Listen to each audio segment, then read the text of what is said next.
बिस्मिल्लाहिर्रहमानिर्रहीम, अस्सलाम वालेकुम। सुप्रीम कोर्ट ऑफ पाकिस्तान से मैं हूं ईसा नकवी। आज पीर 30 सितंबर है। सबको इंतज़ार था 63A के मुकदमे का रिव्यू, आज उसकी समाअत होना थी सुप्रीम कोर्ट ऑफ पाकिस्तान में, और सबको ये अंदाज़ा भी था कि आज जस्टिस मुनीब अख्तर जो हैं वो कुछ ऐसा करेंगे जो कि काजी फ़ाइज़ ईसा के लिए मुश्किलात पैदा कर सकता है। लेकिन ये जो अंदाज़ा था ये बड़ा डिफरेंटली जो है वो अब सामने आया है। ये तो मालूम था कि जो जवाबी ख़त की चीफ़ जस्टिस काजी फ़ाइज़ ईसा ने जस्टिस मंसूर अली शाह के ख़त के जवाब में लिखा था और उसमें जस्टिस मुनीब अख्तर के हवाले से कुछ गुफ्तगू की गई थी, कुछ वजूहात बताई गई थी कि उनको प्रैक्टिस एंड प्रोसीजर की जो कमेटी है उससे क्यों निकाला गया। अब ये तो जहन में था कि जस्टिस मुनीब अख्तर इसके ऊपर कुछ जवाब देंगे, लेकिन इतना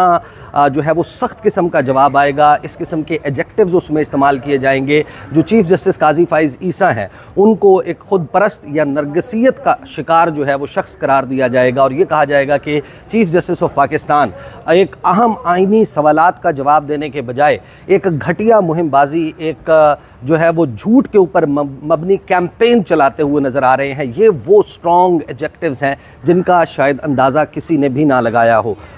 मुख्तलिफ जजेस के ऊपर मुख्तलिफ अदवार में जो चीफ़ जस्टिस ऑफ पाकिस्तान रहे हैं उनके ऊपर तनकीद की जाती रही है, सियासी जमातें तनकीद करती रही हैं, वकला जो है रहनुमा वो तनकीद करते रहे हैं, सहाफ़ी तनकीद करते हैं, लेकिन एक फ़ेलो जज की तरफ से, अपनी ही अदालत में मौजूद एक जज की तरफ से, और फिर एक के बाद एक जज की तरफ से इस किस्म की स्ट्रॉन्ग लैंग्वेज का इस्तेमाल किया जाना, ये शायद सिर्फ काजी फ़ाइज़ ईसा साहब के हिस्से में ही आया कि उन्हें ये देखना पड़ रहा है, और ये एक किस्म की बारूदी सुरंग है। Chief justice of Pakistan justice Qazi Faez Isa 25 अक्टूबर के बाद चीफ़ जस्टिस नहीं रहते तो भी ये वो गुफ्तगू है, ये वो अल्फाज हैं, ये वो खतूत हैं जो उनका पीछा करेंगे, जो तारीख़ है वो इनको मेंशन करेगी कि काजी फ़ाइज़ ईसा साहब जो हैं उनके दौर के ख़ास तौर पर जो आखिरी हिस्सा था उसमें क्या कुछ हो रहा था। जस्टिस मुनीब अख्तर ने जो कुछ कहा, जो ख़त लिखा, उस ख़त का तर्जुमा मैं आपके सामने इस वीडियो में रखने की कोशिश करूंगा। इसकी सिग्निफिकेंस के ऊपर बात करेंगे कि ये ख़त कितना इंपॉर्टेंट है जिस मौके पर लिखा गया है। लेकिन सेपरेटली आपको मालूम है कि आज समाअत भी थी सुप्रीम कोर्ट ऑफ पाकिस्तान में, तो उस समाअत के दौरान क्या हुआ, क्या यही सब का अंदाज़ा था कि ऐसे ही मामलात चलेंगे? काजी फ़ाइज़ ईसा ने जो बेंच बनाया था वो इसी तरीके से जो है उसकी जो प्रोसीडिंग्स हैं वो होंगी। जस्टिस मुनीब अख्तर के हवाले से क्या यही अंदाज़ा था? तो इसके हवाले से जो कोर्ट रूम का अहवाल है वो मैं सेपरेटली आने वाली वीडियो में बशारत राजा और अदील सरफराज के साथ करूंगा यहीं सुप्रीम कोर्ट ऑफ पाकिस्तान से। इसमें ज़रा देख लेते हैं कि जो ख़त लिखा गया है जस्टिस मुनीब अख्तर की तरफ से, इसमें क्या कुछ कहा गया है, किस किस्म के सवालात उठाए गए हैं जस्टिस काजी फ़ाइज़ ईसा और उनके कंडक्ट के हवाले से, इस बेंच की फॉर्मेशन के हवाले से। और ये वो बेंच है या ये वो मुकदमा है जिसके बारे में आप ये कह सकते हैं कि ये हुकूमत के रास्ते में जो एक बड़ा पत्थर पड़ा हुआ है नंबर पूरे करने का, 2/3 अक्सरियत पूरा करने का, ये वो तशरीह है आर्टिकल 63A की जो माजी में की गई थी पंजाब असम्बली वाले मामले के ऑनवर्ड्स। जो ऑथर जज के थे जस्टिस मुनीब अख्तर, और ये करार दिया था सुप्रीम कोर्ट ऑफ पाकिस्तान ने कि आर्टिकल 63A है जिसको बहुत सारे लोग कहते हैं कि इस फैसले के ज़रिए आइन को रीराइट किया गया। तो जस्टिस मुनीब अख्तर ऑथर जज थे और उस वक्त सुप्रीम कोर्ट ऑफ पाकिस्तान ने इस आर्टिकल की तशरीह करते हुए ये कहा था कि हॉर्स ट्रेडिंग का रास्ता रोकने के लिए जो 63A की मौजूदगी है आइन में, उसके तहत ना सिर्फ ये कि वो जो मेंबर है पार्टी पॉलिसी के अगेंस्ट वोट देने वाला वो नाअहल हो जाएगा, उसकी रुकनीत ख़त्म हो जाएगी, बल्कि उसका वोट भी काउंट नहीं होगा। आज हुकूमत वक्त जो है वो ये चाहती है कि नाअहलियत तो बेशक हो जाए लेकिन वोट जो है वो काउंट होना चाहिए। तो यहाँ पर सवाल ज़ाहिर है कि हर शख्स के जहन में यही आता है कि लामहला इसका मकसद ये है कि जो पार्लियामेंट है, जो आइनी पैकेज, जो आइनी तरमीम पास करना जा रही है, उसके लिए फ्लोर क्रॉसिंग करवाई जाए और पाकिस्तान तहरीक इंसाफ के लोगों को धौंस से, धमकी से, लालच से या किसी भी तरीके से राज़ी किया जाए, कायल किया जाए, या फिर उनसे ज़बरदस्ती अपनी आइनी तरमीम के हक़ में वोट लिया जाए। तो ये मुकदमा, इसकी सिग्निफिकेंस अपनी जगह, लेकिन जस्टिस मुनीब अख्तर उनको जो हिस्सा बनाया गया था, ना सिर्फ ये कि उन्होंने justice Qazi Faez Isa chief justice of Pakistan के ऊपर बड़े शदीद किस्म के जो है वो एतराज़ात उठाए हैं, बल्कि इस बेंच की फॉर्मेशन और इसमें एक एडहॉक जज की शमूलियत जो है उसको भी आइन के बरखिलाफ़ करार दिया, आइन के आर्टिकल 182 के ख़िलाफ़ करार दिया है। क्या कुछ कहा जस्टिस मुनीब अख्तर ने वो मैं आपको बता देता हूँ। जस्टिस मुनीब अख्तर ने जो ये ख़त है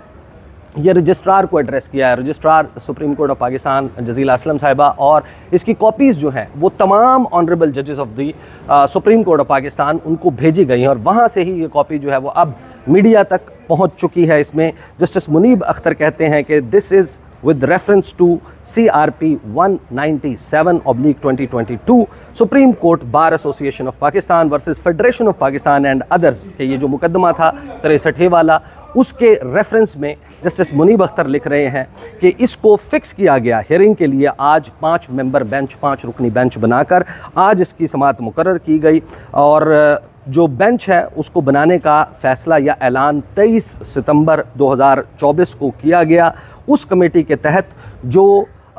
एक्ट ऑफ 2023 जो प्रैक्टिस एंड प्रोसीजर एक्ट के तहत कमेटी बनाई गई थी, उसमें ये फ़ैसला हुआ, लेकिन फिर उसको रिकॉन्स्टिट्यूट कर दिया गया था जब एक अमेंडिंग ऑर्डिनेंस जो है वो सदारती ऑर्डिनेंस जारी किया गया। प्रैक्टिस एंड प्रोसीजर जो कमेटी है उसकी हैयत को तब्दील किया गया। चीफ़ जस्टिस ऑफ पाकिस्तान को ये इख्तियार दे दिया कि वो सीनियर प्यून जज और तीसरा जज वो अपनी मर्ज़ी से इस कमेटी में लगाएंगे। तो जस्टिस मुनीब अख्तर कहते हैं कि रिकॉन्स्टिट्यूट कर दी गई थी कमेटी और अपने नोट में डेटेड 23/9/2024 के 23/9/2024 को जब उस रिकॉन्स्टिट्यूट शुदा जो प्रैक्टिस एंड प्रोसीजर की कमेटी है जिसमें जस्टिस मुनीब अख्तर को निकालकर जस्टिस अमीनुद्दीन खान को शामिल कर लिया गया था, उस वक्त सीनियर प्यून जज जस्टिस मंसूर अली शाह ने एक ख़त लिखा था, एक नोट लिखा था जिसमें उन्होंने बड़े ही सीरियस, बड़े ही संजीदा किस्म के सवालात उठाए थे। कॉन्स्टिट्यूशनल क्वेश्चन, आइनी सवालात उठाए थे उन्होंने उस ऑर्डिनेंस के हवाले से कि जिसके तहत ये सब कुछ किया जा रहा है। उस पर जस्टिस मुनीब अख्तर कहते हैं कि ये प्रोसीजरल और सब्सटेंटिव किस्म के सवालात थे। यहाँ पर एक बहुत ही स्ट्रॉन्ग ऑब्जर्वेशन जो है वो देते हुए अपने ख़त में जस्टिस मुनीब अख्तर नज़र आते हैं। वो कहते हैं कि the chief justice has responded to this note by his letter dated 25/9/2024 के अगले ही दिन, 2 दिन के बाद chief justice of Pakistan justice Qazi Faez Isa ने उस ख़त का या मंसूर अली शाह के उस नोट का जो है वो जवाब 25 सितंबर को दिया। Rather than engaging with the serious concerns expressed the letter is regrettably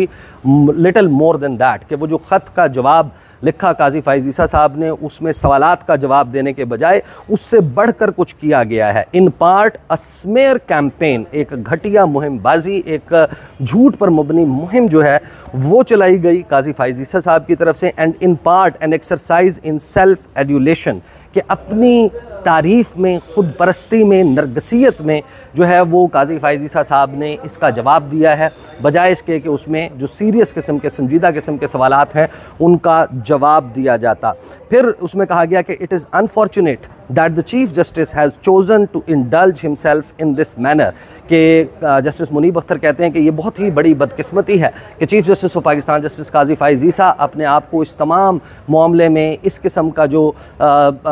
उनका कंडक्ट है वो करते हुए, इस मैनर में ख़ुद को इसमें इन्वॉल्व करते हुए, इंडल्ज करते हुए नज़र आ रहे हैं। और इस ख़त में जो काजी फ़ाइज़ ईसा ने लिखा, उस जवाबी ख़त, उसमें जो आइनी मामलात थे उनका कोई जवाब नहीं दिया गया। पैराग्राफ नंबर 1 ख़त्म हो गया। उसके बाद पैराग्राफ नंबर 2 में जस्टिस मुनीब अख्तर लिखते हैं कि I may note that the matter of fixing a bench for the CRP appeared suddenly on the committee's agenda. यहाँ पर वो इंकशाफ करते हैं जस्टिस मुनीब अख्तर के अचानक जब से प्रैक्टिस एंड प्रोसीजर एक्ट आया है उसके बाद से जितनी भी मीटिंग्स हुई हैं 2023 से ऑनवर्ड, इससे पहले 63A की तशरीह का मामला एक मरतबा भी कमेटी के एजेंडा पर नहीं आया था। वो कहते हैं कि अचानक से अपीयर होता है 17वीं मीटिंग में जो कि 18/7/2024 को होती है। उस वक्त तक ये मामला नहीं आया था। It seems for the first time, even though the committee has been meeting since before 17/10/2023, यानी कि 17 अक्टूबर 2023 से ये मीटिंग्स चल रही हैं इस कमेटी की, लेकिन 18 जुलाई 2024 तक ये मामला एक भी मरतबा कमेटी के एजेंडे पर नहीं आता और ना ही कोई बेंच जो है वो कॉन्स्टिट्यूट किया जाता है। जो चीफ़ जस्टिस हैं वो मिनॉरिटी में मौजूद हैं, अक़लियत में मौजूद हैं, जस्टिस मुनीब अख्तर ने कहा, और वो प्रपोज़ करते हैं कि एक 5 रुकनी बेंच जो है वो 63A के मामले पर बनाया जाए। जिसकी सरबराही सीनियर प्यून जज जस्टिस मंसूर अली शाह करेंगे। फिर आगे जस्टिस मुनीब अख्तर कहते हैं कि जो प्रोपोज़ल है जो ख़ुद chief justice of Pakistan justice Qazi Faez Isa ने दिया था कि हम 63A के मामले पर जस्टिस मंसूर अली शाह की सरबराही में 5 रुकनी बेंच बना देते हैं, अब वो ख़ुद ही तब्दील कर दिया है, अपना ही दिया हुआ प्रपोज़ल अपनी ही तजवीज़ से पीछे हट गए और एक ऐसा बेंच बनाया जिसकी सरबराही ख़ुद chief justice of Pakistan justice Qazi Faez Isa ने करने का फ़ैसला किया। For reasons that are not unknown, कि इसमें वजूहात भी नहीं मालूम कि आखिर चीफ़ जस्टिस ने ऐसा करने का फ़ैसला क्यों किया। थर्ड पैराग्राफ में जस्टिस मुनीब अख्तर ये कहते हैं कि मैं यहाँ पर यह भी नोट करना चाहता हूँ कि जो बेंच अब कॉन्स्टिट्यूट किया गया है उसमें जस्टिस रिटायर्ड मज़हर आलम मियाँ खेल मौजूद हैं, जो इस वक्त एक एडहॉक जज के तौर पर आर्टिकल 182 के तहत सुप्रीम कोर्ट ऑफ पाकिस्तान में मौजूद हैं। जो रीज़न्स हैं कि why it was considered necessary, कि आखिर ये क्यों ज़रूरी समझा गया कि जस्टिस मियाँ खेल को और एक और जो रिटायर्ड जज हैं जो इस वक्त सिटिंग जज ऑफ द सुप्रीम कोर्ट नहीं है बल्कि एडहॉक जज के तौर पर सुप्रीम कोर्ट में मौजूद हैं, उनको इसमें शामिल किया गया। और जो मिनट्स ऑफ द मीटिंग है JCP के जो 19/7/2024 को हुई थी उसके हवाला देते हुए उन्होंने कहा कि with in the framework so provided the committee via exchange of messages on it's WhatsApp group on 27-28/7/2024 के इस तमाम मामले में अब आपको ये पता चलता है कि जो जस्टिस मुनीब अख्तर बता रहे हैं कि इस मामले को काजी फ़ाइज़ ईसा साहब कब से लगाने की कोशिश कर रहे थे। जस्टिस मियाँ आलम मज़हर खेल जो मियाँ खेल जो हैं वो उनके हवाले से मेंशन करते हुए कहते हैं कि इसके ऊपर बातचीत पहले भी होती रही। Establish the parameters for the work to be assign to the ad hoc जजेस, कि हमने तो ये तय कर लिया था कि जो एडहॉक जजेस हैं 27-28 जुलाई को हमने तय कर लिया था इनको किस किस्म के काम और किस किस्म के मुकदमात जो हैं वो दिए जाएंगे। It is true that justice Mazhar was a member, ये बात दुरुस्त है कि जस्टिस मज़हर जो हैं आलम मियाँ खेल जो हैं वो उस बेंच का हिस्सा थे जिसने वो फ़ैसला दिया था 63A के हवाले से इनिशियली। लेकिन फिर जस्टिस मुनीब अख्तर कहते हैं कि इट्स अ कॉमन प्लेस, कि ये एक अजीबो गरीब किस्म का इत्तफ़ाक़ हुआ है, ये हुस्न इत्तफ़ाक़ है, ये कोइंसिडेंस है कि होता ये है कि रिव्यू पिटिशंस जो हैं वो लगती तो हैं उन जजेस के सामने जिन्होंने जो है वो फ़ैसला दिया हो, लेकिन रिटायरमेंट के बाद इस किस्म का होना उन्होंने कहा कि ये अचंभे की बात है। Therefore with respect to his inclusion in the bench to hear the CRP appears to be contrary to article 182, के आर्टिकल 182 के ख़िलाफ़ है कि रिटायर हो जाने वाले जज को एक एडहॉक जज के तौर पर सुप्रीम कोर्ट ऑफ पाकिस्तान लाकर और फिर उसको उस मुकदमे की समाअत में डाला जाए जिसका माजी में वो हिस्सा रहे हों। पैराग्राफ नंबर 4 में जस्टिस मुनीब अख्तर लिखते हैं कि the matter has to be considered taking into account the overall circumstances pertaining to the particular bench formed by the reconstituted committee, कि ये जो मैटर है इसको देखने के लिए ये ज़रूर जांचा जाए और अपने जहन में रखा जाए कि किन हालात में, किन हालात के तनाजुर में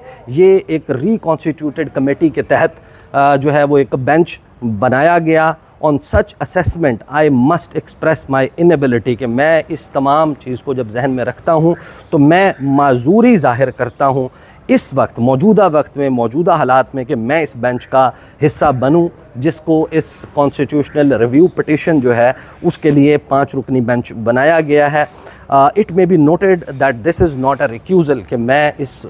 मुकदमे को सुनने से माजरत नहीं कर रहा, रिक्यूज़ नहीं कर रहा, ख़ुद को बेंच से अलहदा नहीं कर रहा।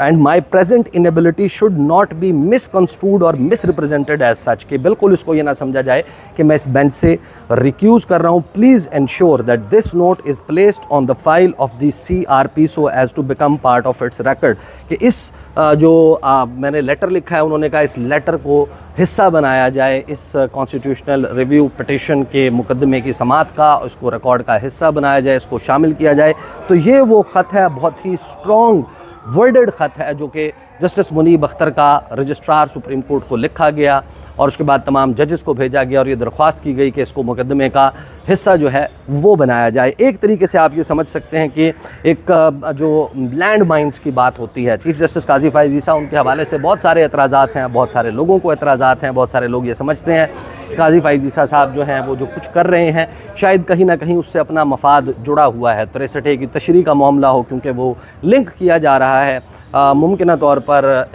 जो 2/3 अक्सरियत है उसके साथ जो हुकूमत को मिल जाए तो फिर वो एक आइनी पैकेज लाकर अपनी मर्ज़ी की आइनी ढांचा, एक अपनी मर्ज़ी का अदालती ढांचा जो है वो तश्कील दे सकते हैं। तो इस सारे मामले पे जस्टिस मुनीब अख्तर ने जो कुछ कहा है, ये इस किस्म का मामला है कि जो जस्टिस काजी फ़ाइज़ ईसा उनको हॉन्ट करेगा। आने वाले वक्त में जो है उनके ऊपर सवालात उठेंगे, वो रहते हैं नहीं रहते, लेकिन ये वो सवालात हैं, ये वो खतूत हैं जो पीछा करेंगे चीफ़ जस्टिस काजी फ़ाइज़ ईसा का। अगली वीडियो में मैं इंशाल्लाह जो है वो अदील सरफराज और बशारत राजा साहब के सामने कमरा अदालत में जो कुछ हुआ वो माहौल और फिर अब इसकी आफ्टर मैथ में क्या होना है, क्या कुछ हो सकता है, उस मामले पर बात करूँगा। अब तक के लिए इतना ही, इजाज़त दीजिए, अल्लाह हाफ़िज़।